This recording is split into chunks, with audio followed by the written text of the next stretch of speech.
Bonsoir mesdames, messieurs, vous êtes sur Live TV. Quel plaisir de vous retrouver après un week-end, évidemment un week-end de repos pour notre équipe, mais pour vous aussi, parfois, certains d'entre vous sont occupés à faire autre chose. Pour démarrer cette émission, je vais avoir une petite pensée pour Soumaïla Bredounia. J'adore beaucoup Soumaïla Bredounia, mais il apparaît dans une petite vidéo qui en ce moment fait les trends au niveau des réseaux sociaux. On peut quand même se poser la question, comment cette vidéo a pu se retrouver sur la place publique? On aimerait, à travers donc cette interpellation, avoir la possibilité de l'interroger là-dessus. A-t-il été piraté? Ce qui est tout à fait possible, mais une chose est sûre, c'est pas très élégant que les propos des uns ou des autres, hommes politiques ou pas, se retrouvent sur la place publique. Attention les amis, les réseaux sociaux, c'est pas fait pour les enfants, c'est fait pour les adultes. Bonsoir à tous. Bonsoir André, comment ça va?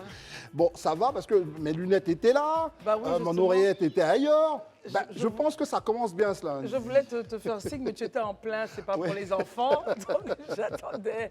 En tout cas, bonsoir chez vous, c'est un plaisir pour nous d'être encore une fois avec vous. Ouais. André, pour cette première partie, on va dire, de cette émission, c'est l'ambassadeur de France Très bien. qui nous accompagne et ensuite on va décrypter l'actualité nationale et internationale. Notre set est prêt, on démarre maintenant et on reviendra pour les présentations tout à l'heure.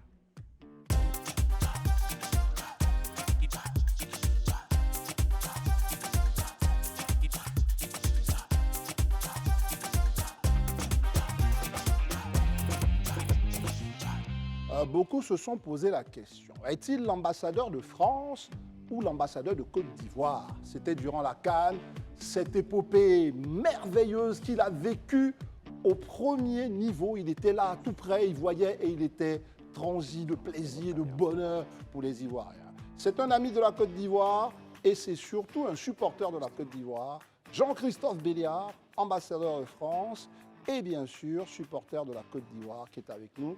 Nous allons discuter avec lui, avec nos Exactement. camarades évidemment. Exactement, évidemment. Herman est là encore une fois ce soir. Bonsoir Herman. Bonsoir, Élisée Boloube, bonsoir. Christelle. Bonsoir, Marius Christelle. Komoé et Daouda. Toujours André, présent, merci. Bonsoir, Christian. Bonsoir à tous et bonsoir chez vous. Bonsoir, Excellence. André. Hein.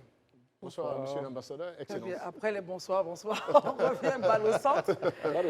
Balle au centre parce que cette réaction, André, du match Côte d'Ivoire-Mali a laissé plus d'un perplexe. Mais pourquoi réagit-il avec autant de joie et de ferveur? L'image vous sera présentée, vous allez comprendre pourquoi justement André l'a appelé, nous l'appelons le premier supporter des éléphants de Côte d'Ivoire. Alors, vous la voici cette image. Ouais. Excellence, bonsoir encore, merci d'être là. Bonsoir. Expliquez-nous cette image. Là, on a une joie débordante, une joie Qui n'est pas feinte, qui n'est pas surtout. feinte. En tout cas, elle est vraie, elle est réelle. J'ai vécu ce match comme tous les Ivoiriens. Un match incroyable. Un pénalty raté pour le Mali. À un moment donné, il devait y avoir un autre pénalty. Il n'y a pas eu de pénalty. Un expulsé. Ouais. La Côte d'Ivoire se retrouve à 10 contre Que 11. son nom qui sort, ouais. Le Mali joue bien. Ouais. Le Mali joue très bien. Un but fabuleux du Mali. Ensuite, à la 70e minute, c'est-à-dire à la fin du match, le Mali met un but dans la lucarne. Ouais. Et là, on se dit... On y va. Et puis, le public de Bouaké se met à chanter la Bidjanaise. Ouais. Frisson. Alors moi, frisson, C'était vraiment. pour vous le tournant du Ah, match. c'était le frisson. Et puis, le miracle, le but à la dernière minute Ouais. du temps réglementaire. Et puis, la prolongation, but à la dernière minute de la prolongation. Ouais. Comment voulez-vous ne pas réagir comme j'ai réagi? Très bien. Parce qu'il y avait cette atmosphère, Ouais, et puis parce que je suis en Côte d'Ivoire. très Ouais, bien. ouais. Et je peux vous dire que mon collègue à Bamako, je suis sûr qu'il a vibré pour le Mali, ce qui est Bien normal. sûr, bien sûr. On vibre pour le pays dans lequel on vit. Est-ce que c'est ça la force finalement, et puis après on va passer au sujet qui nous réunit, c'est ça la force de la diplomatie, c'est-à-dire qu'on a tendance comme ça à entendre que les diplomates tissent les liens d'amitié entre les peuples. C'est là que vous vous rendez compte qu'effectivement, vous êtes un diplomate et vous êtes un ami des peuples. Hein. Bah, là, on ne contrôle pas ces émotions. Mm. Et puis, cette canne, ça a été comme ça. Ouais, Exactement. ouais, Ça a ouais. été le yo-yo. Tout à fait. Et il s'est passé quelque chose d'assez extraordinaire, c'est qu'à chaque fois, la Côte d'Ivoire a été menée au score, et à chaque fois, il y a eu un miracle. Ouais. J'ai entendu cette phrase extraordinaire, il y a Dieu dedans. Ouais. En finale, à la mi-temps, la Côte d'Ivoire est menée 1-0. Mhm. Il y a eu toute une série d'interviews et les Ivoiriens étaient convaincus que la Côte d'Ivoire allait gagner 2-1 C'est ça. après ce qui s'était passé. Voilà, c'est l'émotion que le foot apporte. Ouais. Je crois qu'il n'y a que le foot qui apporte ce genre d'émotion parce que Exactement. tout peut basculer d'un instant C'est ça. à l'autre et cette CAN a été faramineuse, extraordinaire. Merci. Alors, nous avons justement notre ami Herman qui a une question pour vous. Allez-y, Herman. Excellence, il n'y a pas eu que cette image. Hein. On a vu aussi comment est-ce que dans une vidéo qui est devenue virale, vous avez, avec d'autres Ivoiriens, enfin toute la délégation au niveau de l'ambassade, vécu et puis poussé ce soutien-là à l'équipe de Côte d'Ivoire. Côte d'Ivoire-Mali, la réflexion est vite faite pour le choix de l'équipe qu'on soutient. Alors, la vidéo, c'était avant la CAN. Ah, la voici. Ça, c'était le match contre la RDC, je crois. Oui. Mais vous savez, je suis aussi allé à d'autres matchs que la Côte d'Ivoire. J'étais dans le virage pour le match Angola-Nigeria. J'étais juste à côté de la fanfare du Nigeria. Ah, vous n'étiez pas au VIP, hein, Ah non, non, non, je voulais aussi être, vous voyez, dans la foule. là, ouais. avec les gens pour Ouais, vivre. ouais. J'ai encore mal aux oreilles, tellement que c'était incroyable. C'était magnifique. Donc, on a fait cette vidéo avec des stars ivoiriennes, Roselyne Layo, Didi B et d'autres, des humoristes. Et c'était un coup de pouce. Mais une fois de plus, mon collègue à Bamako, mon collègue En tout à cas, Ouaga tous ceux ont qui fait étaient la là, même tous les chose. pays qui étaient là, les 24 Ouais, pays, les voilà. ambassadeurs de France, et ça forcément supportaient ces derniers. Et puis pendant cette CAN, moi j'avoue que ça a été aussi plusieurs rencontres avec Tamsir, Oui, Ouais. oui, oui. Ça vous a marqué le coup du marteau? et c'est extraordinaire. Alors, qu'est-ce que vous savez faire dans le coup du marteau? Alors je vais vous raconter, parce qu'on a parlé Non, de avant- toutes sortes de choses Ouais. par rapport aux résultats. Le matin de la finale, je vais me faire un petit café à la cuisine. Et sur la table de la cuisine, je trouve un marteau. Ah, il n'y a pas de marteau dans une cuisine. Normalement. Quand j'ai vu le Franchement. marteau, j'ai su que la Côte d'Ivoire allait gagner. Et c'est Ah bon? C'était le Je suis parti, j'ai dit c'est le coup du marteau, c'est le nouveau coup du marteau. C'est le tout- Ils vont gagner. vous êtes, Je suis superstitieux comme tout vous le êtes monde. superstitieux. Mais tout le monde est superstitieux. Vous êtes ambassadeur en Côte d'Ivoire, vous devenez superstitieux. Quand vous allez aller en Angleterre, vous allez adopter être moins. Exactement. Vous allez l'être moins. Enfin, c'est ça aussi la Pas force sûr, de. pas Mais sûr. alors, Pas sûr. André, quand on regarde un peu les images de son Excellence à l'écran, on n'a pas l'impression d'avoir un diplomate. Là, on sent un citoyen, Monsieur tout le monde. un supporter. Et c'est l'image que vous avez voulu faire passer. Bah, c'est le foot, donc je suis comme tout le monde. Ouais, Quand il y a le foot, on est tous les mêmes. c'est C'est ça. clair, Vous dans les voyez, émotions. là, j'étais avec Titi Koné. Titi, Oui. ouais. Hein, j'étais avec, à gauche, c'est l'ambassadeur de France pour le sport, OK. qui est venu spécialement pour la CAN, voir ce qui se passait. C'est ça. Il a voulu sentir l'atmosphère. Ouais. N'oubliez pas qu'on a dans quelques mois les Jeux Olympiques, les dans Jeux, 100 bien jours. sûr, évidemment, bien dans sûr, 100 ouais. jours. Il est venu Se mettre un peu dans le sentir bain, l'atmosphère ici. Très bien, Daouda. Comme on est dans le domaine du sport, et je vais aller dans ce sens-là, qu'est-ce qu'aujourd'hui l'ambassadeur, l'ambassade de France prépare pour les sportifs ivoiriens et même les supporters ivoiriens qui vont aller pour les JO de Paris? Qu'est-ce que vous prévoyez concrètement? Alors, pour les JO, d'abord, on a mis en place une structure renforcée à l'ambassade pour la question des visas, Bien entendu. pour que les gens puissent avoir leur visa C'est cela. à temps. D'abord, les sportifs. Bien J'ai sûr. revu il y a quelques jours Marie-Jo Talou, et je prie pour qu'elle ait une médaille, soit Ouais. aux 100 mètres, soit aux 200 mètres, soit aux 4 fois 100 mètres, relais, mais aussi tous les accompagnateurs, tous les supporters, les gens de la fédération, les gens de la famille olympique. Ouais. Donc voilà ce qu'on fait. Hein. Ça, c'est les Jeux olympiques, mais dans le domaine du sport, vous avez noté cet effort avec les agoras. Oui, bien sûr. Oui, bien sûr. Juste avant la CAN, on a inauguré l'agora d'Abobo et l'agora de Port-Bouët. Non, l'agora de Yopougon et Et de de Port-Bouët. Port-Bouët. On avait déjà Abobo, c'était inauguré avant. celle Ouais. d'Abobo C'est ça. avant, celle de Koumassi il y a 2 ans. Sachez qu'il y a eu 350 000 visiteurs dans les agoras pendant la CAN.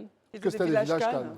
Village Cannes, donc pour voir les matchs et aussi pour l'atmosphère, l'animation après. Par exemple, moi je suis allé voir Guinée, RDC à l'Agora de Koumassi et à la mi-temps il y avait Tamsir. Ouais. Le public était là, donc voilà, il y avait une atmosphère quand même extraordinaire.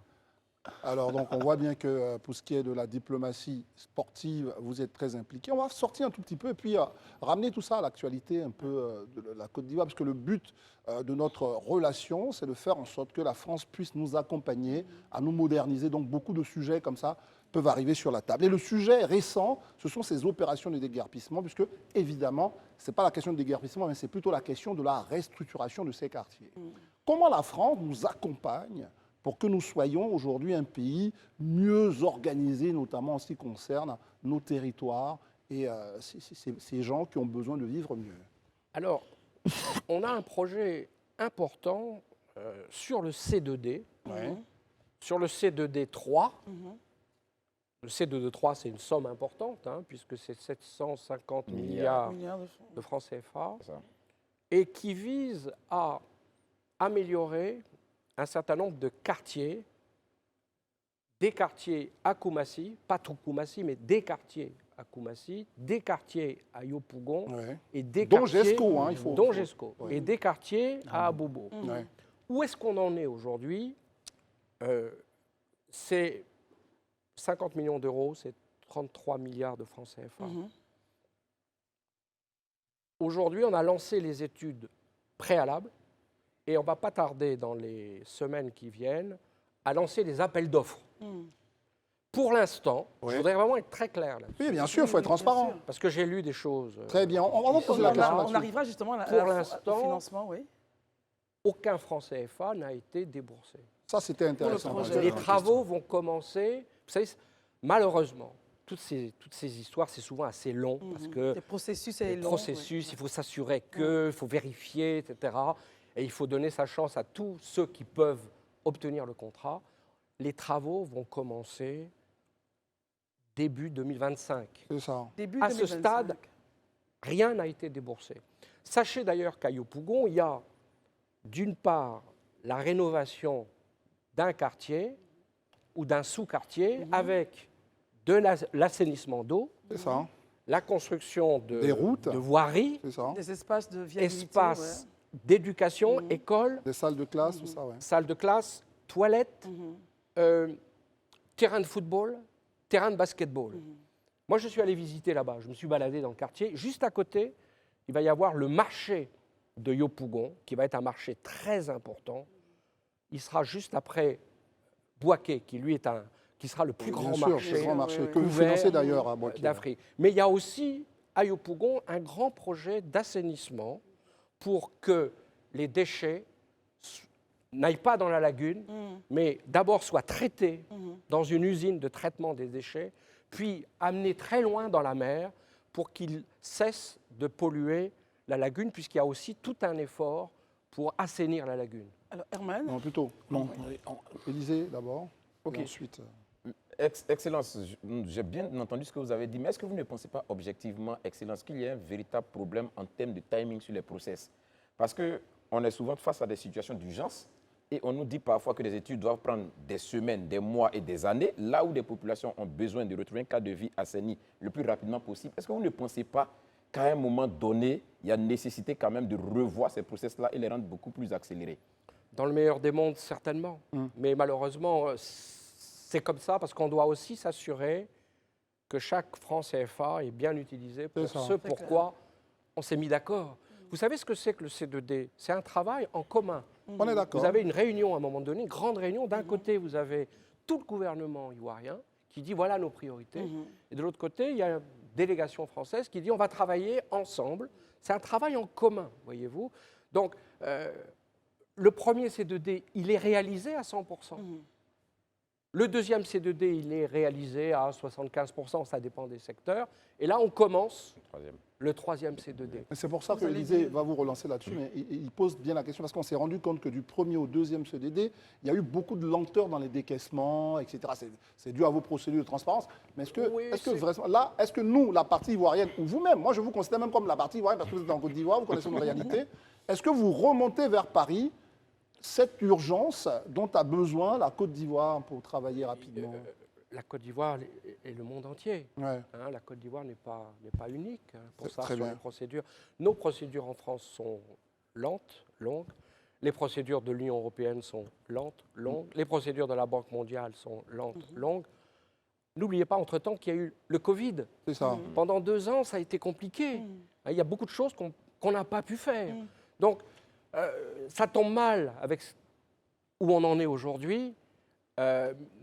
Ces procédures, il faudrait certainement les améliorer. Ça fait des années que les gens qui travaillent sur le développement parlent de ça. Nous, il faut qu'on se mette d'accord entre plusieurs ministères. L'Union européenne, il y a 27 pays qui doivent ça. se mettre C'est clair. d'accord. Voilà. Donc, vous dites 2025. Début 2025, Début 2025. début des travaux, et puis on fait ces travaux. Et puis, bon, il n'y a pas que ça qu'on fait en Côte C'est ça, d'Ivoire. c'est ça. Il y a Il y a la plein d'autres justice, choses. il y a Il y a la jeunesse, l'éducation, il y a la plein de- santé. C'était pour nous l'urgence de pouvoir bien comprendre le process. Allez-y, Élisée. Voilà, excellent. Je voudrais rebondir en fait sur votre réponse. En fait, si je pose cette question, vous ne craignez pas qu'au thème, je vais dire, du processus, vous n'ayez pas calibré de façon, je dis, plus réaliste les urgences. Je m'explique rapidement. Quand vous allez sur un quartier et que vous dites qu'on doit traiter ce quartier, le quartier il est peut-être à 200 000 habitants. C'est un exemple que je prends. Vous prenez tout le temps. Quand 10 mois après ou 20 mois après, c'est maintenant que les travaux débattent, on n'est plus à 200 000 personnes. On est peut-être passé à 350 000 personnes. C'est clair. Donc là, les chiffres ne sont plus, vous n'êtes plus actualisés. Est-ce qu'il n'y a pas urgence là de trouver un mécanisme de sorte qu'on agisse vraiment dans la On réalité dirait un des faits? mécanisme d'urgence. Il y a toujours urgence. Il y a 200 pays dans le monde et il y a 200 urgences. Et ce n'est pas simple, facile à faire. On est en Côte d'Ivoire où il se passe des choses. Le pays était là, le pays est là. C'est ça. Quel pays en Afrique de l'Ouest aurait pu organiser la CAN comme l'a fait la Côte d'Ivoire? Donc, mais il y a des projets dans tous les domaines et dans l'ensemble de la géographie Très bien. C'est pas ivoirienne. évident. Certains aboutissent plus vite que d'autres. Il y a parfois des difficultés. Vous savez, parfois, vous avez un projet avec quelqu'un un opérateur, qui fait faillite ou bien qui ne donne pas satisfaction. Il faut chercher un autre Et donc, opérateur. voilà, et c'est compliqué. Très bien. Marius Komoé. Oui, Excellence, en tant que leader d'opinion, j'avoue que les soutiens que nous apporte particulièrement la France sont d'importance capitale. Mais dans le cas, par exemple, du CDD3, vous avez parlé donc de 750 milliards de francs CFA qui sera injecté pour l'aménagement donc des quartiers dits restructurés d'Abidjan. Non, c'est tout le CDD. C'est tout le CDD3. Donc c'est tout le Là, on parle de CDD3. 33. Là, c'est 33 milliards. Les Là, c'est 33 milliards Voilà, du donc PACRA. CFA, oui. Rappelez-vous le Exactement. PACRA. Donc, sur les 33 milliards que vous allez injecter, c'est une somme énorme et très considérable. Et j'imagine donc que la Côte d'Ivoire a une part quand même dans l'investissement à apporter dans votre ambition de nous voir, d'aider ce pays à aller vers la structuration de ces quartiers.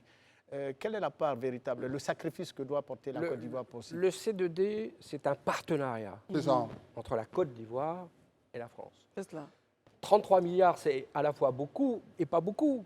Parce qu'il n'y a pas que GESCO, il y a Koumassi, Abobo. Et même on Il y a- peut il y a- sortir d'Abidjan, il y a bien San sûr, Pedro. San Pedro. Voilà, mais là, le projet, il y a aussi une possibilité sur San Pedro. C'est ça. J'ai compris qu'à San Pedro, il y avait un très très grand Bidonville. avec Pardon. des gens venus de Pardon, partout. Et là aussi, il Mais y a qui a un commencé travail. une restructuration. Hein. Berdo Voilà. a commencé à être Hein, restructuré. avec des problèmes d'eau, d'assainissement, etc.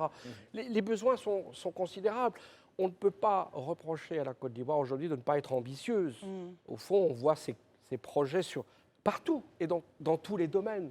Éducation, formation professionnelle, santé, infrastructure, route, etc., etc. CDD, c'est vraiment une chose à plébisciter, tout le monde l'a dit, beau partenaire entre la Côte d'Ivoire et la France, mais il y a un point où les Ivoiriens constatent de plus en plus que la France est un tout petit peu déclassée, c'est le niveau d'investissement de la France dans notre pays.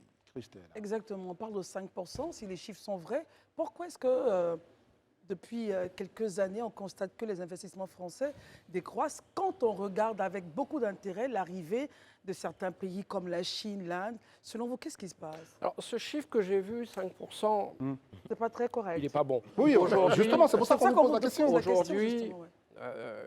Parce qu'il ne tient pas compte, par exemple, des investissements des entreprises françaises qui sont ici. Ici. Et Ah, Dieu très sait bien. s'il y en a, il y en a plus d'un millier. Aujourd'hui, la France est le premier investisseur en Côte d'Ivoire avec le chiffre est de 2,7 milliards d'euros. Maintenant, ça c'est ce qu'on appelle le stock. Le flux dépend des grands investissements. C'est cela. Je ne serais pas étonné qu'en 2023 ou en 2024, Ouais. le principal investisseur de la Côte d'Ivoire soit l'Italie, à cause des dépenses considérables, investissements hydrocarbures. Oui, bien avec sûr. ENI C'est ça. offshore. Oui. C'est ça. Donc, il y a des années où c'est beaucoup. Absolument. Moi, je discutais il n'y a pas longtemps avec les gens qui travaillent sur le gisement de gaz Foxtrot, qui me disaient on a investi depuis plusieurs années 2 milliards C'est ça. de dollars, De dollars. en Côte d'Ivoire. Donc, cette année, vous allez voir, l'Italie, ça va être comme ça. Mais je vais rajouter quelque chose. Moi, je trouve que c'est très bien Absolument. que la Côte d'Ivoire attire des D'autres investissements partenaires que de la France? du monde entier. Je vois les Européens très actifs, je vois le Portugal très actif, je vois... la Grande-Bretagne n'est plus membre de l'Union européenne, mais je vois multiplier les délégations d'investisseurs américains, britanniques, je vois les Marocains très actifs, je vois les Turcs très actifs. Vous savez, je vais revenir à la Cannes, j'ai du mal à me séparer de la Cannes. La Cannes a été vue par Nous deux... aussi, hein, Bah, rassurez-vous, j'imagine. La Cannes a été vue par 2 milliards de Exact- spectateurs exactement. ou Ouais. téléspectateurs, et parmi eux des investisseurs. Donc c'est une publicité extraordinaire pour le pays. Et si d'autres investisseurs peuvent investir en Côte d'Ivoire, les besoins sont importants. Le pays rassure par sa bonne gestion économique et financière. Tant mieux pour la Côte d'Ivoire. Daouda? Merci beaucoup, monsieur l'ambassadeur. Vous voyez que tantôt vous étiez en train de dire que la Côte d'Ivoire attire beaucoup d'investisseurs dans le monde entier. Est-ce que ce n'est pas une façon aussi de montrer que la France est en train de perdre du terrain en Côte d'Ivoire de façon en particulier, mais de façon générale en Afrique de l'Ouest? Le gâteau grandit. Parce que depuis 10 ans, la croissance de la Côte d'Ivoire est en gros de 8%. Et c'est parce que le gâteau grandit que le monde entier est intéressé par la Côte d'Ivoire et que même si votre part de marché se réduit, moi je peux vous dire que les entrepreneurs français ici en Côte d'Ivoire, ils sont satisfaits. En valeur, c'est ça. Ils sont ça compte aussi, satisfaits et d'ailleurs, nombreux sont ceux qui arrivent. Un chiffre, avant la crise, il y avait 50 000 Français. Après la crise, il y en avait 5 000. Aujourd'hui, il y en a 25 000, voire 30 000. Et les gens affluent. Beaucoup de PME, des jeunes, ouais. des gens bien formés, avec des familles, avec des petits-enfants. Je le vois, on a du mal avec les écoles, on n'a plus ça. assez de Et place. justement, par rapport à des Et c'est écoles très primaires. rassurant Ouais. parce que ça montre que la Côte d'Ivoire est un endroit où les gens veulent travailler, s'établir, investir. Herman? Excellence, il y a que, tout à l'heure on a parlé de soutien et appui financier de certains pays, dont notamment la France, à la Côte d'Ivoire. Je voudrais, dans le cadre de certains projets comme l'appui dans le C2D3, est-ce une aide financière qui est vraiment gratuite ou ce sont des appuis qui sont sous forme de dette? Non, alors, vous savez ce que c'est que le C2D? Au départ, c'était de l'argent que la Côte d'Ivoire devait à la France. Et là, on s'est dit, bon, on va se mettre d'accord. On C'est change de un- format, voilà. Au lieu d'être une dette, maintenant, ça va être une somme d'argent. C'est ça. Et on va la gérer ensemble. C'est pour ça. ça qu'il y a ce côté partenarial. Donc, c'est pas... Après, c'est de l'argent cash. Marius? Alors, Excellence, au niveau de la grande distribution, parlons-en, puisque évidemment, pendant des années, et sinon depuis les indépendances en Côte d'Ivoire, nous avons connu qu'une seule et unique entité dans le domaine de la grande distribution avant qu'une enseigne française. hein, C'est laquelle Pardon C'est laquelle? Carrefour, le groupe Carrefour a dû donc venir casser ce monopole qui aujourd'hui profite à la majorité des populations. Et donc, le monopole, vous le savez mieux que moi, est un tombeau pour les usagers, pour les consommateurs. Et dans le domaine donc de l'industrialisation, Et vous ne pensez pas véritablement qu'il est temps, après 60 ans d'indépendance, qu'un pays comme la Côte d'Ivoire puisse, par exemple, transformer ses matières premières dans le cacao et le café? Ben, c'est ce qu'elle fait. Quand je vois les chiffres pour, par exemple, le noix de cajou, on est passé de 10% à 30%. Pour le cacao, on est passé de 10% à 30 ou 40%. Je vois bien que c'est une priorité. Exactement. Dans différentes enceintes, structures, conférences, on voit le gouvernement ivoirien qui dit « nous, on a ça chez nous, on voudrait monter dans la chaîne de valeur, investissez ». Et on voit qu'il y a des investisseurs, effectivement. Puisque vous parlez de distribution, et sans vouloir faire de publicité, je ne vais pas les mentionner par leur nom, mais il y a un nouveau investisseur français en Côte d'Ivoire. Auchan. C'est très intéressant ce qu'ils font, parce qu'ils ne vont pas chercher les produits en Si. France, ils vont les chercher en Côte d'Ivoire. Ouais. Ils font appel aux producteurs locaux. Je De peux le fruits, citer. Vous de précisez légumes. pendant 15 fois, mais nous disons Et donc, ça justement fait marcher le business ça marche. Oui. Ils font le 24 local, sur 24. l'agriculture C'est ça. locale. Exactement. Et ça, c'est vraiment ça qu'il faut faire de plus en plus. Et ce qui s'est passé avec la crise, la guerre en Ukraine, l'augmentation du prix Oui. des céréales, et notamment du blé, la Côte d'Ivoire, c'est une sorte de paradis pour l'agriculture. Vous avez la capacité de tout produire dans des quantités importantes, manioc et igname. Vivrier. Vous savez qu'on est en train de développer la culture du manioc en France, parce qu'on a en France, comme partout dans le monde, un problème de sécheresse, manque d'eau, et on est en train de se rendre compte que le manioc, ça marche bien, ça utilise moins d'eau. Moins d'eau, ouais. Ce pays a une capacité, en utilisant les bas-fonds, de développer sa propre production de riz, cesser d'importer du riz. Bah, on voit bien, là, au moment où on parle, c'était il y a quelques jours le salon de l'agriculture, et ça a été ça. Le sujet, c'est venez investir. Mais quand je dis venez, c'est le monde. Absolument. Les Japonais qui sont des spécialistes du riz, d'autres nationalités qui sont... Bon, mais aujourd'hui, il faut effectivement, et on voit bien que c'est l'effort qui est en cours, plutôt que les noix de cajou partent vers l'Asie, qu'elles soient transformées ici, Exactement. et que les noix de cajou qu'on consomme ici et sur nos marchés soient produites et transformées ici. J'ai visité plusieurs usines de cajou, c'est Exactement. impressionnant, c'est des milliers d'emplois. Absolument. Donc c'est important. Élisée, Excellence, aujourd'hui, quel est le nombre d'entreprises françaises qui exercent en Côte d'Ivoire? Quelle est leur contribution au PIB ivoirien? Est-ce qu'on peut l'estimer? Et quels sont les secteurs d'activité de ces entreprises-là? C'est à peu près 1000 entreprises, plusieurs centaines de milliers d'emplois. 1121. Pardon? 1121. Bien renseigné. Maintenant, quelle est la contribution exacte au PNB de la Côte d'Ivoire? Je ne connais pas le chiffre, mais la Côte d'Ivoire, c'est quand même une grande économie. Donc, même 1%, même si c'était Rien, 1%, bien sûr. compte tenu de l'importance de l'économie de la Côte d'Ivoire, je vous rappelle que la Côte d'Ivoire, c'est 40% de tout l'UEMOA. C'est ça. Donc c'est considérable. Et il y a des chiffres que j'ai appris ici qui sont assez étonnants. Il y a 10 ans, l'économie de la Côte d'Ivoire, c'était l'équivalent de l'économie du Cameroun. Aujourd'hui, l'économie de la Côte d'Ivoire égale Cameroun plus Sénégal. Tout à fait. En 10 ans, l'économie de la Côte d'Ivoire, par rapport à celle du Cameroun, a grandi de l'équivalent de l'économie du Sénégal. C'est pas rien. C'est pas rien, Donc, absolument. la contribution d'un pays comme la France, elle ne peut que être... Elle n'est pas énorme.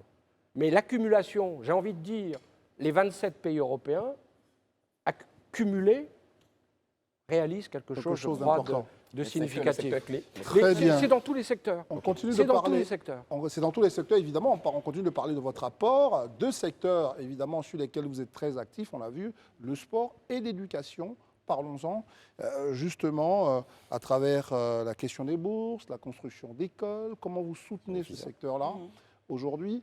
Quels sont les points sur lesquels vous êtes en train de travailler en ce moment, la France, notamment éducation, formation? Alors, il y a éducation pure,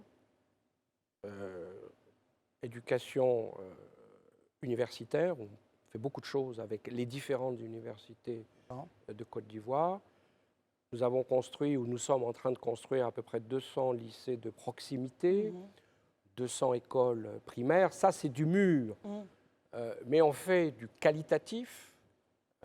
On travaille beaucoup avec le ministère de la formation professionnelle pour avancer sur les qualifications techniques de techniciens, techniciens supérieurs, ingénieurs. On travaille beaucoup avec le ministre en charge de la jeunesse sur l'école de la seconde chance, Oui, le évidemment. service, Bien sûr. le service civique, pareil, Ouais, bien sûr. où on prend les gens pendant 9 mois ou 1 an. Vous voyez, c'est le temps d'une gestation. On les forme à la discipline, on les forme à un métier mécanique, construction de maisons. C'est ça. Et au bout d'1 an, je crois que le taux de réussite est très significatif. Je crois qu'il est de 80 à 90 Pour vous, il était important de réorienter les curricula comme ceci? Alors, évidemment, ce n'est pas à moi de le dire. Sûr. C'est pas à moi de le dire, mais c'est la Côte d'Ivoire qui le dit. La Côte d'Ivoire a besoin de techniciens. Elle a besoin de forts en maths. C'est cela. J'ai compris qu'il y avait 2% des jeunes bacheliers qui passent avec le bac mathématique. Donc il y a besoin de... D'augmenter ce les Voilà, sciences, ouais. on travaille avec l'extraordinaire structure qu'est l'INPHB. C'est ça. Et par exemple, quelque chose qu'on a fait, que l'AFD a fait, c'est de construire un grand dortoir pour plusieurs centaines d'étudiants, pour que plus d'étudiants puissent venir à l'INPHB, à Comme Yamoussoukro. des incubateurs. Vous voyez, dans l'histoire de ce pays, l'INPHB a toujours apporté quelque Évidemment. chose Bien sûr. d'extraordinaire. Juste une toute petite chose, je dis ça parce qu'il y a quelques jours, on a remis un diplôme à des étudiants ivoiriens de l'INPHB qui ont maintenant un diplôme de Polytechnique en C'est ça, France. en France, ouais. Donc on a fait une cérémonie avec le ministre de l'Enseignement supérieur, l'excellent directeur de l'INPHB. Voilà, c'est le genre de choses qu'on pousse à la demande et en concertation avec les autorités ivoiriennes. Puisque vous parlez de formation de qualité, sur la question des bourses, parlons de la question de l'échange de connaissances entre des professeurs qui peuvent quitter ici aller se faire former, ceux qui sont en France qui peuvent venir chez nous. Ça aussi, c'est, j'allais dire, c'est une forme de transfert de technologie. Comment cela se met en place pour pas que, parce qu'il y a beaucoup de frustration dans des secteurs, sur les visas, des choses comme ça. Ouais. Comment on arrive à mieux régler ce type de Moi, je vous problème? dirais, la question des visas, c'est une frustration pour moi aussi, parce qu'il faut au quotidien se battre. Je pense qu'on tient le bon bout. Il faut aussi savoir qu'aujourd'hui, on donne 500 visas par jour. Donc, c'est C'est considérable. considérable, ouais. Il y a eu, il y a quelques mois, un moment difficile où les délais étaient très longs, Ouais. trop longs. On a amélioré nos procédures. On a obtenu du renfort, parce qu'à l'arrivée, c'est des gens qui font le travail. Aujourd'hui, le rendez-vous, c'est 2 jours à VFS et le visa, c'est quelques jours aussi. Donc, le taux de refus est très faible. Avec des bonnes raisons également. Parfois, il faut revenir, parce que parfois, ce n'est pas toujours de bonnes raisons. Il faut savoir également que j'essaie d'obtenir un accord d'exemption des visas pour les passeports diplomatiques ivoiriens, parce que ce sont des passeports qui voyagent beaucoup, C'est ça. parfois au dernier moment, Bien sûr. une délégation. Donc, le sujet est en ce moment traité à Paris. Depuis le carrossé. J'ai bon espoir qu'on va y arriver et ça sera un soulagement pour le service qui nous permettra de nous concentrer sur les autres dossiers. Une dernière question, les amis. Et on va permettre à Daoud d'avoir parlé de politique africaine et un peu de diplomatie. Une dernière question quand même sur le sujet sport qui vous tient à cœur. On vous a vu très actif au niveau donc du football féminin. C'est un débat qu'on a eu sur ce plateau. L'accompagnement de ce football, comment vous avez permis à ces jeunes filles de se retrouver en Europe. Est-ce que finalement, après les Agora, c'est quelque chose d'un peu plus populaire? Est-ce que vous allez rentrer dans un financement sur le côté excellence, peut-être des sites qui pourraient être détectés ou en tout cas permettre à l'excellence sportive de se mettre en œuvre? Alors, on l'a déjà fait, c'est des initiatives privées. Ouais. Jean-Marc Guillou, C'est ça. vous savez que c'est Jean-Marc Guillou qui a pris en charge Bien sûr. l'équipe du Mali, Bien sûr, qu'on oui. a vu à la Cannes. Hein. Il y a toutes sortes d'initiatives privées. Olivier Capot, ancien de l'équipe de France, mais Ivoirien. le cœur ivoirien. Roger Boli. Boli, Boli, oui. l'ancien joueur d'Arsenal, Eboué, Eboué, Emmanuel et bien d'autres. Ouais. Eboué, bon. Donc, il y a tout ça. Moi, je trouve que le football féminin, c'est bien. D'abord parce que le potentiel en Côte d'Ivoire est très fort. Les filles sont fortes et il faut voir le succès de Rosemonde et de Mariam en France. Moi, j'ai vu il y a quelques jours Clémentine. Vous savez, elles n'ont pas eu de chance, les filles. Clémentine Ouais, Touré, il ouais, faut ouais, rappeler ouais, que bien c'est sûr. la Elles n'ont pas eu de sélectionneuse. chance. Oui. Elles ont dominé un match ici de qualification à Yamoussoukro. Elles auraient pu marquer 6 buts, elles en ont marqué 2. C'est ça. Et au match retour, Face à la Tanzanie. elles perdent contre la Tanzanie 2-0 et ensuite elles perdent au pénalty. Je pense qu'il faut donner leur chance à cette équipe féminine parce que les filles, c'est la moitié de la Côte d'Ivoire et le potentiel, il est là. J'ai vu une équipe de rugby de filles à là Bobo. aussi, ouais. Ah oui, on a reçu, Donc je il crois, y a ça l'initiateur aussi. ici, Il y a oui, ça oui. aussi. Le football féminin, de toute façon, enfin, le sport pour les femmes, c'est formidable. Aujourd'hui, on parle des footballeurs et on a raison de le faire. Ça a été extraordinaire. Mais moi maintenant, mon attention, c'est Marie-Jo Talou aux Jeux Olympiques. Pour les JO, très bien. Pour les bien. JO. Il nous reste à peu près 5-7 minutes. On va ouvrir le chapitre diplomatie hors de Côte d'Ivoire. Et là, je pense qu'il y a beaucoup à dire. On va commencer par Daouda. Excellence, tout à l'heure, vous parlez de l'économie ivoirienne qui est au vert. Ça fait l'addition de l'économie du Cameroun et celle du Sénégal. Mais aujourd'hui, on assiste en fait à un refroidissement diplomatique entre les gentes du Niger, du Burkina, du Mali et la Côte d'Ivoire et plus loin la CEDEAO. Aujourd'hui, quel rôle, selon vous, l'Élysée peut jouer dans le Dans le réchauffement. Voilà, dans le réchauffement. Quel rôle qui peut jouer? L'Élysée, la France. La France, tout court. Oui, la France tout simplement. Bon, là, Peut jouer dans le réchauffement de cette crise diplomatique entre Bon. les États. d'abord, ce n'est pas à la France de jouer un rôle dans cette crise. C'est à la CEDEAO de le faire. C'est au chef d'État de la CEDEAO de le faire. Et c'est ce qu'ils ont fait il y a quelques jours à Abuja, où ils ont pris un certain nombre de mesures qui sont les mesures décidées pour la région. Et puisque la région a pris ces mesures, c'est que la région estime qu'elles sont positives pour la région. Et donc, nous nous associons, nous respectons ces mesures. Nous sommes dans un moment pas simple avec les juntes. Et je vous remercie d'avoir dit ça. Absolument. Je fais une C'est le différence. mot, hein, qu'il faut apprendre. C'est pas avec le Burkina, c'est pas avec le Mali, c'est pas avec le Pas avec Niger. les peuples, mais plutôt avec les C'est pouvoirs en avec place. ici un capitaine, là un colonel, De là l'autre côté, un pseudo un général. Ici en Côte d'Ivoire, il y a 15 ans, la situation était en bas. Aujourd'hui, elle est ce qu'elle est. Aujourd'hui, dans les 3 pays que je viens de citer, les relations ne sont pas bonnes, mais qui nous dit que dans quelques années, les Ça va choses se n'iront rétablir. pas mieux? Absolument. Donc, sérénité et surtout, c'est à la région de décider ce qui est bon pour Très elle. bien. Herman, Euh, pour terminer. Hein. Beaucoup font le procès de la France, l'accusant de tirer certaines ficelles du jeu politique dans ses anciennes colonies, ce qui conduit visiblement à une volonté une volonté de rupture de certaines populations. Daouda parlait tout à l'heure de l'attitude des juntes dans la sous-région. Quel reproche, je ne vais vraiment pas regarder ce que ces juntes-là font, mais quel reproche la France se fait-elle et puis comment est-ce qu'elle entend régler, réchauffer ou bien rendre stable sa relation avec ces nations-là. Et puis, la question du 43e mois, par exemple. Il ferme ou il ne ferme pas? C'est plus compliqué que ça. Mais d'abord, concernant le Burkina, le Mali, le problème dans ces pays, c'est la progression du terrorisme. Et quel terrorisme? C'est à la fois Daesh et Al-Qaïda. C'est ça. On pourrait imaginer que dans un moment comme celui-là difficile, on assiste à la construction d'une coalition. On appelle le monde à la rescousse. Or, c'est le contraire qui s'est passé au Mali.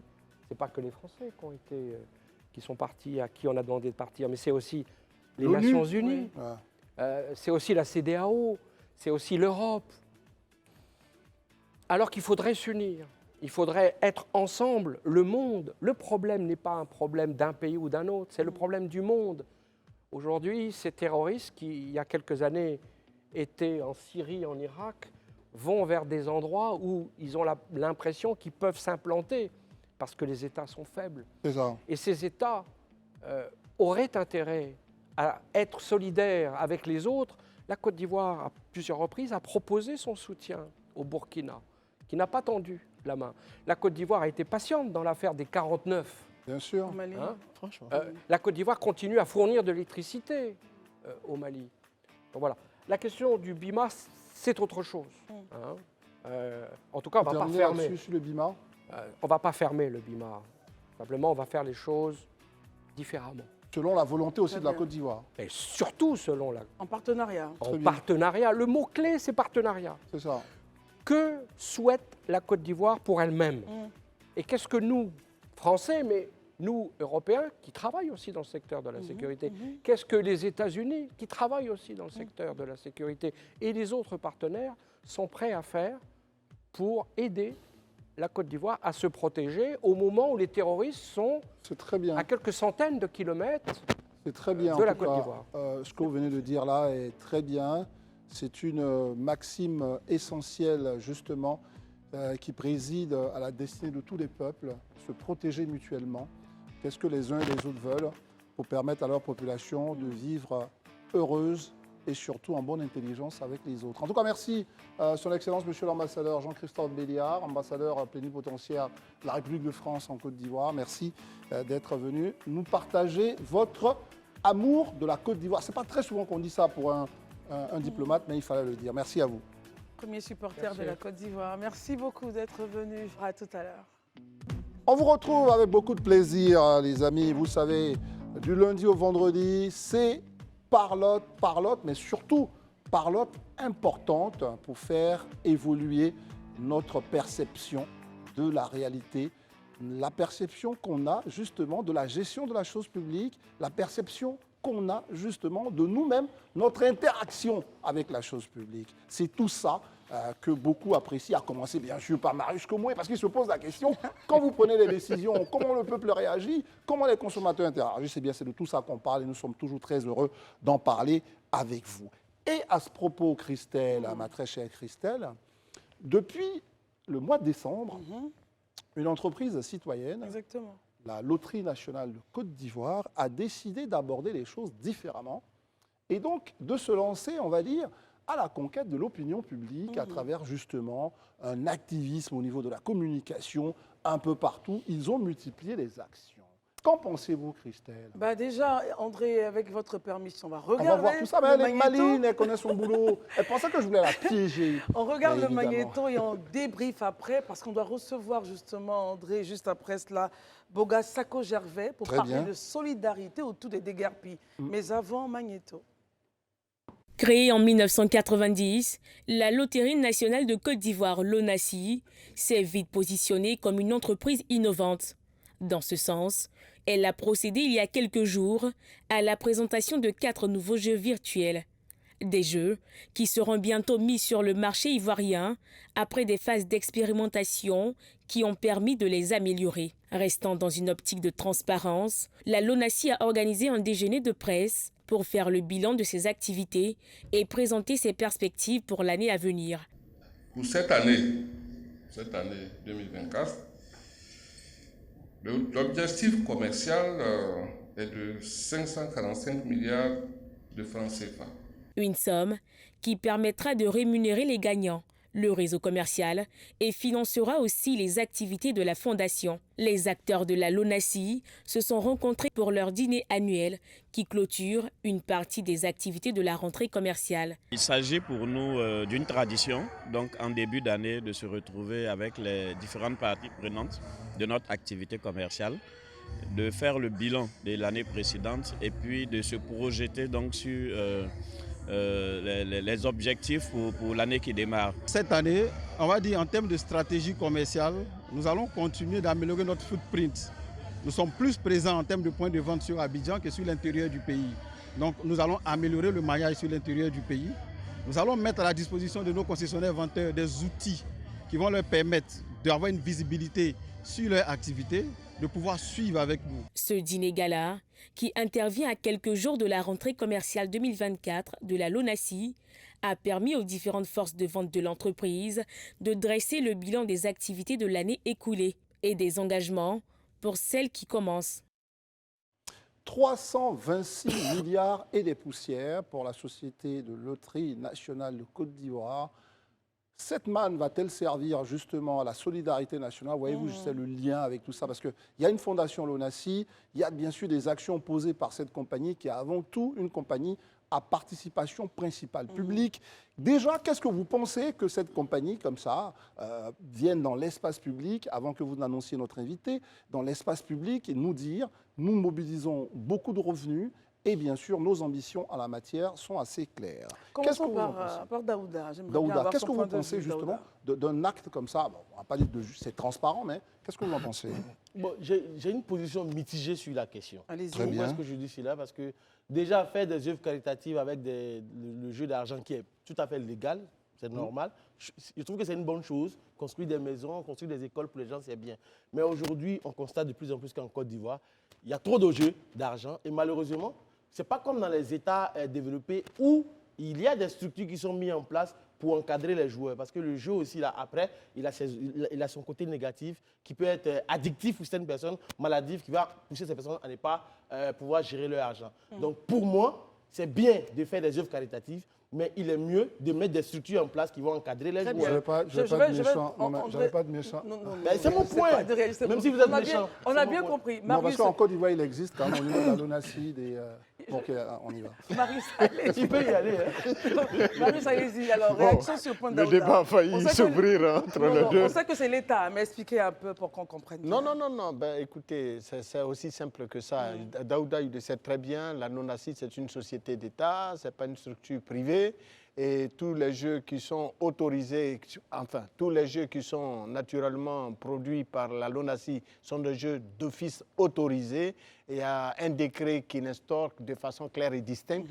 Mais là où je le rejoins un tant soit peu, c'est la question d'addiction.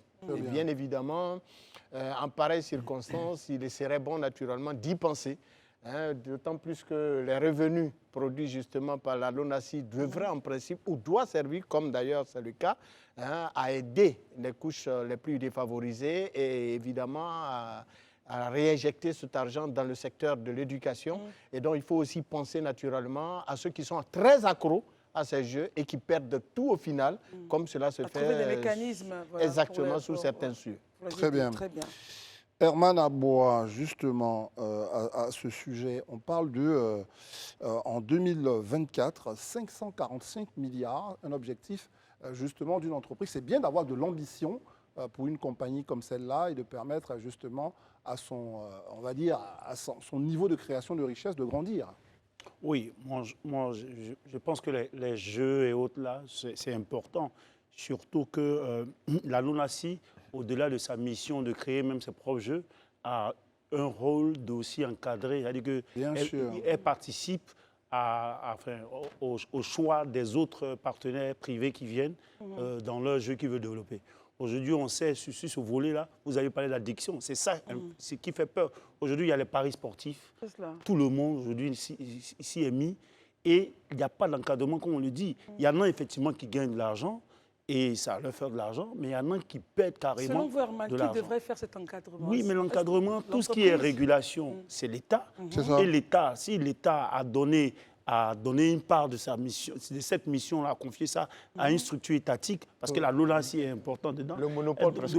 Oui, le monopole dans le développement des jeux et autres en Côte d'Ivoire. Il y a les caisses à sous aujourd'hui qui ruinent des familles. Ça existe. C'est vrai, la LONACI, on voit que ces jeux sont souvent bien organisés. Nous, tous, souvent, en passant, on le fait. Mais la question de l'addiction, c'est très, très important parce qu'il y a un handicap.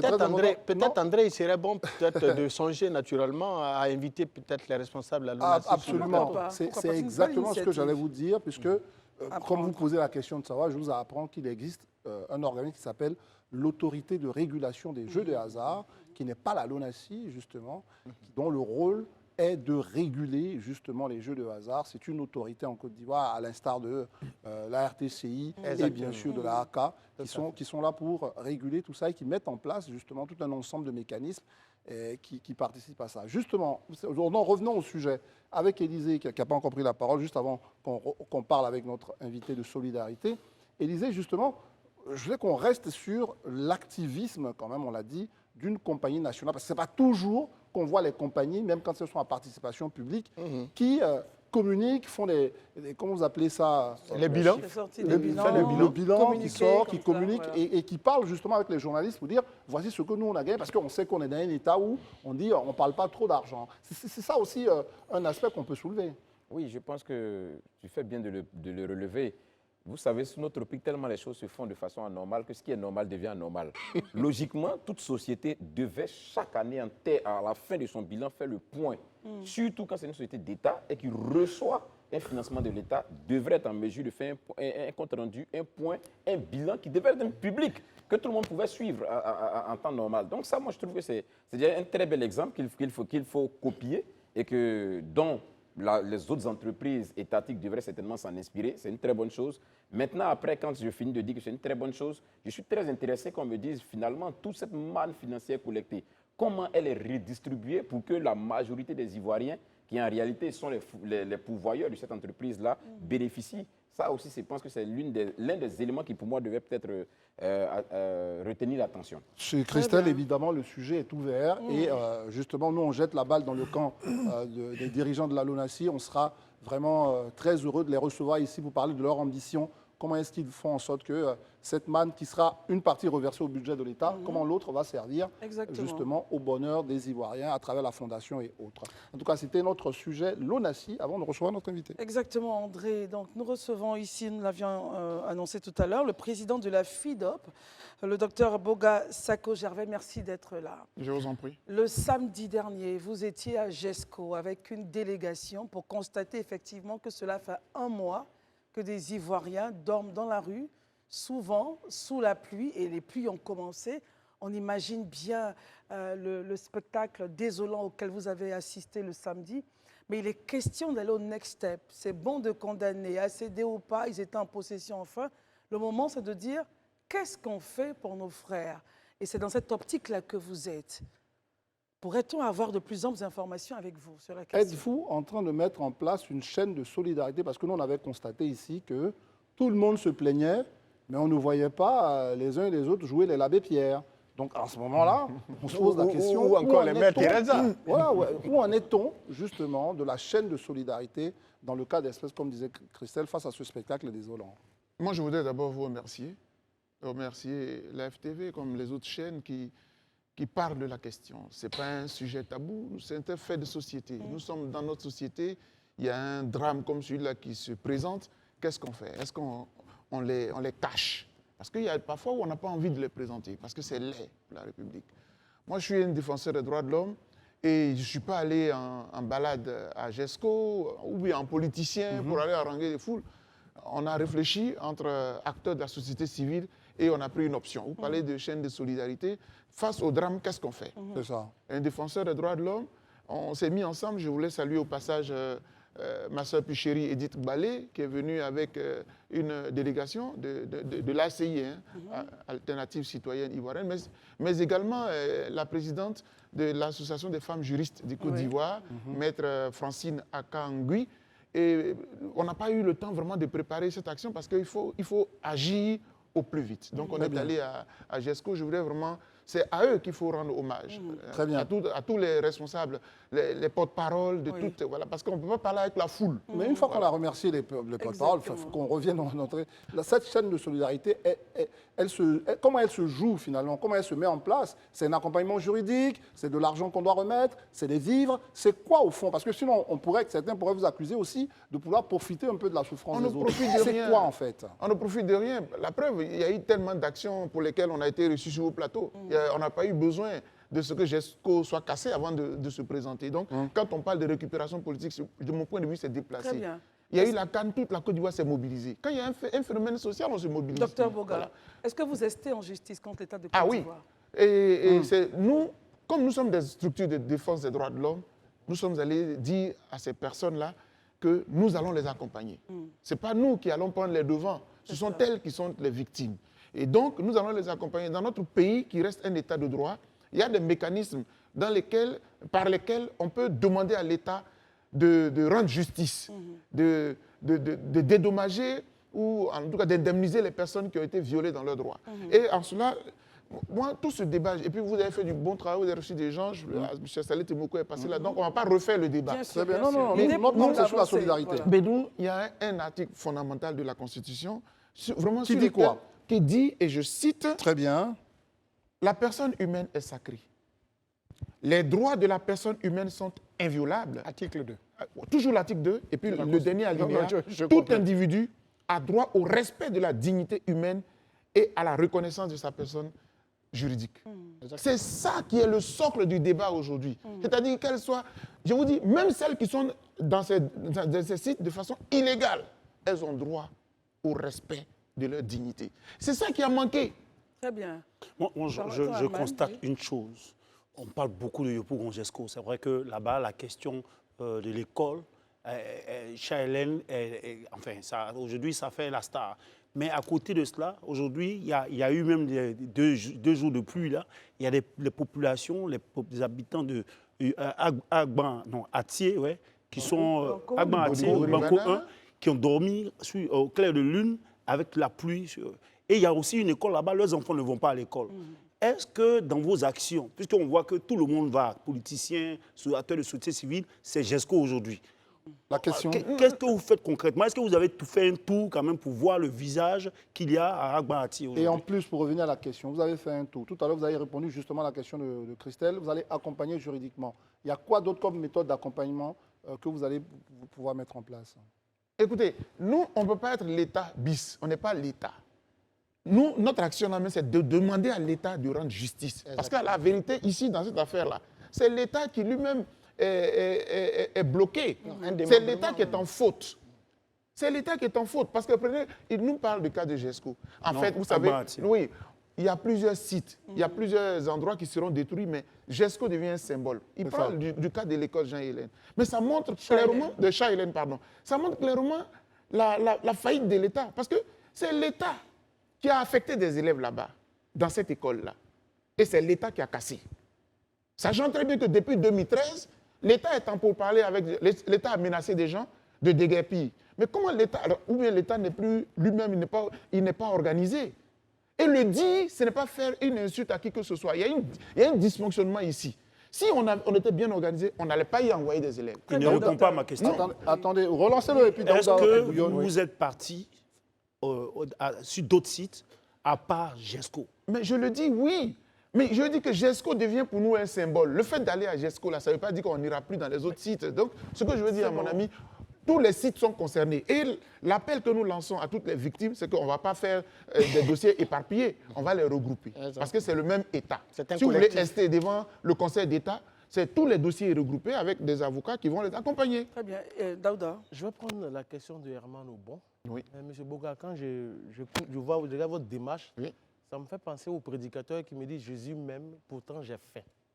La oui, question qu'il pose, elle est toute simple. Aujourd'hui, vous avez fait le tour de certains sites. oui, Vous parlez de ST en justice. oui. Mais pendant que à Yopougon-Atié, c'est ça? Agban-Atié, GESCO, Boribana, des gens sont encore sous la pluie. Qu'est-ce que, au-delà d'ester en justice, qu'est-ce que vous avez fait concrètement pour que ces personnes-là puissent avoir ne serait-ce qu'un minimum de confort? Parce qu'à regarder votre acte, ça ressemble à de la récupération politique que vous ne voulez pas dire. Mais je suis désolé. Il va répondre. Je suis désolé, cher ami. Pourquoi? Mais ce n'est pas à moi qu'il faut demander cela. Non, mais ce n'est pas une question. Non, je viens. Okay, Vous avez compris votre question. Mais l'État casse. Vous voyez l'État, puis vous me demandez à moi, société civile, qu'est-ce que je fais pour que ces personnes que l'État a jetées dehors soient sous l'abri? Non, je viens. Non, tout à l'heure. Permettez-moi. Je vous le permets. Mais c'est juste pour vous relancer, si vous permettez. Tout à l'heure, vous parlez de Pichirik Balé, comment on appelle ça, des femmes juristes et autres. Qu'est-ce que concrètement, quel est le bidon d'huile, le pack d'eau que comme vous avez avoir moins à manger? Mes chers amis, vous êtes à côté de la plaque. Non, pas du tout. Nous ne sommes pas des organisations humanitaires transportant de l'argent, transportant des vivres. Il faut faire la part des choses. Nous sommes des organisations de défense des droits de l'homme. Les droits des personnes ont été violés. Elles ont été mises dehors sans dignité, sans personne humaine. Mais s'il vous plaît, la Constitution, le président de la République, qu'est-ce qu'il a dit après le Conseil des ministres? Il faut faire l'action avec solidarité et humanisme. Ça veut dire quoi? Ça veut dire que l'action a manqué de solidarité, elle a manqué d'humanisme. Et puis vous me dites à moi, c'est moi qui suis l'État? C'est moi qui ai cassé?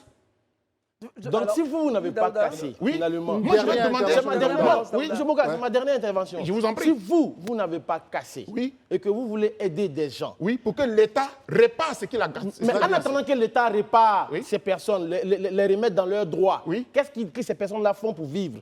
Mais c'est à l'État que je pose. C'est pour ça que nous avons demandé à l'État. D'abord, apparemment, l'action semble suspendue. Parce que ça veut dire, suspendre même là, c'est respecter les victimes. Très bien. Très bien. On va C'est permettre très bien. à On va quelqu'un permettre d'autre à de notre réagir. cher Élisée. Olivier Boulbo qui vous écoutait avec... Allez-y. Ah oui, non, mais. Oui, non, moi, je permets, avant que je ne pose la question, juste un petit commentaire sur ce qu'on a entendu. Moi, je voudrais juste dire à l'endroit de Daouda que c'est comme si tu me disais, nous qui passons notre temps les soirs ici à parler de la question du déguerpissement, après avoir fini de parler, qu'est-ce qu'on fait? Pourquoi on ne va pas à Yopougon pour donner des bidons d'huile? Pourquoi on ne va pas à Yopougon pour faire truc? Mais c'est pas parce que vous ne l'avez pas fait que moi je ne l'ai pas fait. On parle de ça Attendez. parce que justement, on estime que c'est notre rôle en tant que journaliste de porter l'information pour qu'elle atteigne la cible en réalité. C'est-à-dire les autorités pour qu'elles prennent les résolutions, les décisions qui vont avec. Donc chacun à son niveau Allez-y, fait on son vous a travail. compris. Vos questions. Allez-y Ok. maintenant. La question que je voulais poser, quand vous dites par exemple, est l'État en justice? Déjà, moi je veux savoir, est-ce que vous avez connaissance d'un précédent qui s'est réalisé où effectivement l'État a été condamné, ou bien vous voulez juste le faire pour le symbole? Non, mais il y a le cas déjà, de- il y a eu le cas de même Koumassi. Massi. Monsieur Bictogo, autant pour moi, Bakongo. Monsieur Bictogo, autant pour Monsieur moi. Bakongo. Monsieur Bakongo est le maire. Actuellement, le dossier n'est pas fini puisqu'en première instance, la mairie a été condamnée. Donc ça existe. En Afrique, en général, on considère que l'État est tout puissant. On ne veut pas attaquer l'État.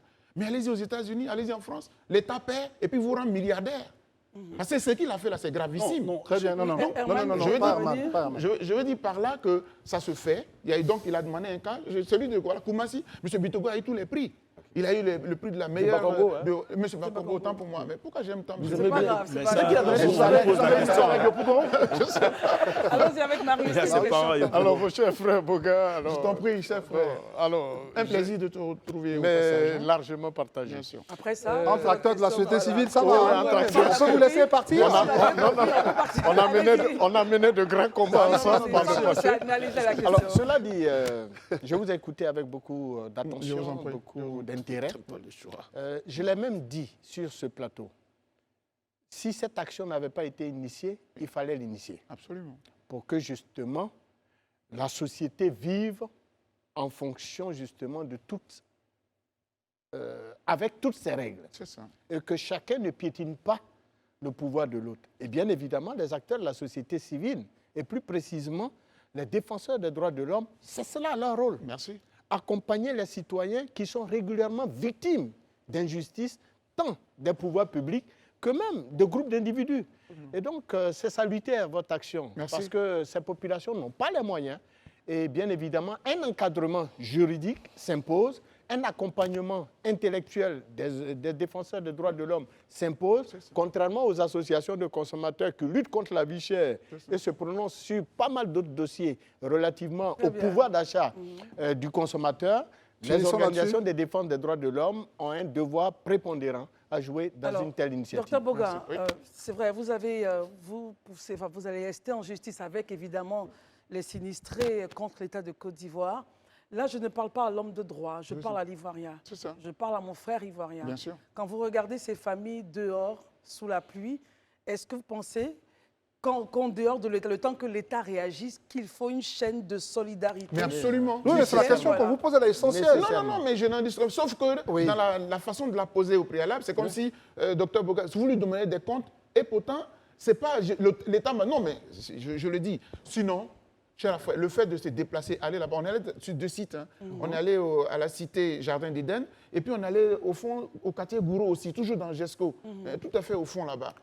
Le fait même de se déplacer pour y aller, c'est manquer de la solidarité. Mais en plus de cela, quand, par exemple, on a fait un don, je remercie ACI, on a fait un don modeste de 200 000 francs là-bas.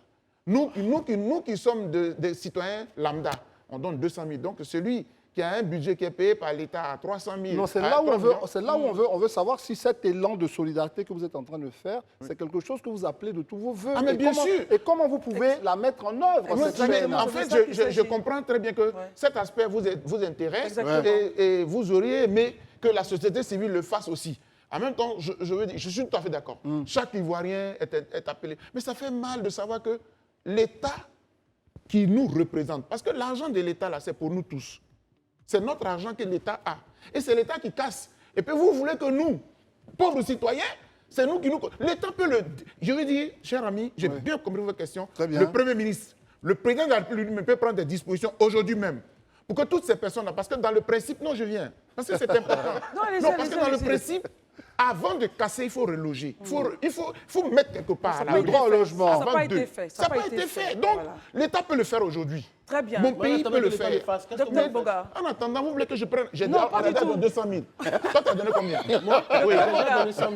Non. Docteur Boga, Oui, revenez à la question. Non, je reviens. Revenons. Oui. Selon vous, pour ces personnes qui sont Cherche des encore... histoires. Pour ces personnes qui sont encore dehors, c'est des idées, hein. Non, mais bien Avoir vos idées. Vous pensez qu'on peut les loger ou en attendant de réfléchir à où on les case? Non, par exemple, on peut regarder quand il y a des catastrophes, Oui. l'État peut décider. On peut réquisitionner, par exemple, Un gymnase. oui, un gymnase à Trècheville, par exemple, le grand gymnase. C'est ce Ouais, qui se ouais. passe en Et Europe. l'espace, On ouais. les met là et puis Tout à fait. on Avec vient des leur- bâches, oui, tout ça. et puis on vient leur donner de la nourriture. Exactement. On vient leur donner les moyens. Le temps que dans l'urgence, Les on trouve choses une se fassent. Oui, c'est ce qu'il faut faire. Je vous assure que, chère madame, il y a des gens qui dorment encore sur les sites, etc. etc. Donc, dans l'urgence, trouvons des solutions pour le faire. Très bien. On termine là-dessus. Ça va être une question très courte avec réponse très courte. Absolument. Vous avez connaissance d'un certain nombre de sites. Ce n'est pas tous les sites qui vont être l'objet de casses, de maisons, etc. C'est ça. Est-ce que vous étudiez tous ces sites pour justement faire en sorte que l'impact, l'action de l'État qui peut être parfois violente, C'est ça. soit amortie par votre action qui va être aussi d'anticiper un peu? Est-ce que ça, vous y pensez? Mais on y pense.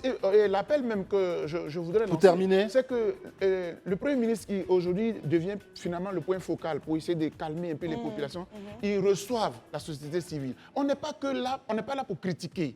On peut faire des propositions. Il faut nous demander, on vous dit, pour que ça fasse moins mal à la population. Quelqu'un me disait, mais est-ce qu'il y a d'ailleurs des déguerpissement en douceur? Oui. Si on a pris des dispositions pour dire, vous allez être ici en attendant, mais dépêchez-vous parce que... Et puis il faut médiatiser pour qu'on ne prenne pas l'État comme ennemi. Si nous tous on est prévenus, on sera les premiers même à dire, vous n'avez pas entendu l'appel de l'État, vous Très êtes bien. responsable. On a terminé l'émission, messieurs. Assurément qu'il reviendra lorsqu'il s'agira d'entrer peut-être dans le vif du sujet, Dans l'opérationnel. dans l'opérationnel de cette affaire-là. Mais merci pour les idées que vous Mais avez je vous en données. prie. Et puis on essaiera, André, à chaque fois de pouvoir attirer l'attention de l'État. Il a dit une pour, chose oui. essentielle, on n'est pas en guerre contre l'État. Pas du tout. Il faut que aussi les représentants de l'État considèrent les acteurs de la société civile comme des partenaires qui peuvent aider à faire passer un certain nombre de messages auprès des populations. C'est le rôle aussi d'un acteur comme Live TV. Venez ici, expliquez votre action, vous avez parlé de communication et nous sommes totalement preneurs. Tout à fait. On attend le rendez-vous avec M. le Premier ministre. On est prêt. Notre émission est terminée. Et en priant Dieu qu'il ne pleuve pas ce soir parce qu'il y a des Ivoiriens qui sont dehors. Marius, bonsoir. En tout cas, merci d'être venu. Hein. Daouda, rentrez bien. Merci Herman, beaucoup. Merci encore. Élisée, André. Merci Christelle, merci pour votre passion pour la Côte d'Ivoire. On se retrouvera donc demain pour une autre émission du Grand Talk. Et d'ici là, Merci les programmes maître. continuent Maître, Oui, bien docteur. sur la FTV. Bonsoir, merci docteur.